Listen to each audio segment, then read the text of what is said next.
করছে, আপনাদের পড়াশোনা বা শেয়ারটা থেকে বক্তব্য রাখছে। আমরা এই মিটিংটা কিন্তু সম্পূর্ণ করে মিটিং, তার সঙ্গে আমার দাবিদার লোক আছে। গতকালকে দিল্লি থেকে ফিরেছি, আজকে এই মিটিংগুলো করা যায় আমার দুদিন করে আমার ফিরে যেতাম। যে কাগজটা একটু আগে বিধি করছিল কাগজ একটা লেখা আছে, গত 10টা বছর ধরে আমরা বিএসএফ কর্মচারীরা সরকারের বিএসএফ কে খতম করা নীতির বিরুদ্ধে লড়াই করছে। সরকার বিএসএফ খতম করেছে, বিএসএফ কর্মচারীদের খতম করেছে। আমরা কি শুনেছি গত ধরে? শুনেছি সরকারের জন্য, নীতির জন্য এই আমাদের অবস্থা।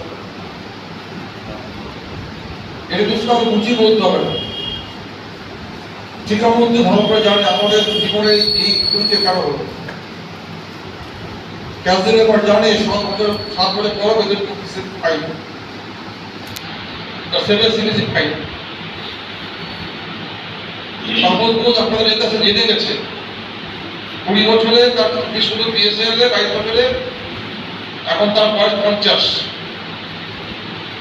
30টা বছর এই সরকার তাকে ক্যাজুয়াল লেবার এই পরিচয় কাজ করছে। আগামী 10টা বছর কাজ করতে পারবে, বাড়ি পাঠিয়ে দেবে। ক্যাজুয়ালে শুধু ক্যাজুয়ালে শেষ। সরকার বলছে এই তোমার পরিচয়। রেগুলার কর্মচারী শেষ আপনারা শুনছে না বেতন চুক্তি হবে হবে হবে। এখন বলছে পে আর দিয়ে দিয়ে বাড়ি পাঠাবে 0%। 0%-এর বেতন চুক্তি। স্যার কি পাবো? কিছু পাবে না, ইনক্রিমেন্টটা পাবো। বেতন চুক্তি মানে নতুন পে স্কেল, বেতন চুক্তি মানে হচ্ছে ডিএ দিয়ে হবে, বেতন চুক্তি মানে হচ্ছে খুব কিছু টাকা, বেতন চুক্তি মানে হচ্ছে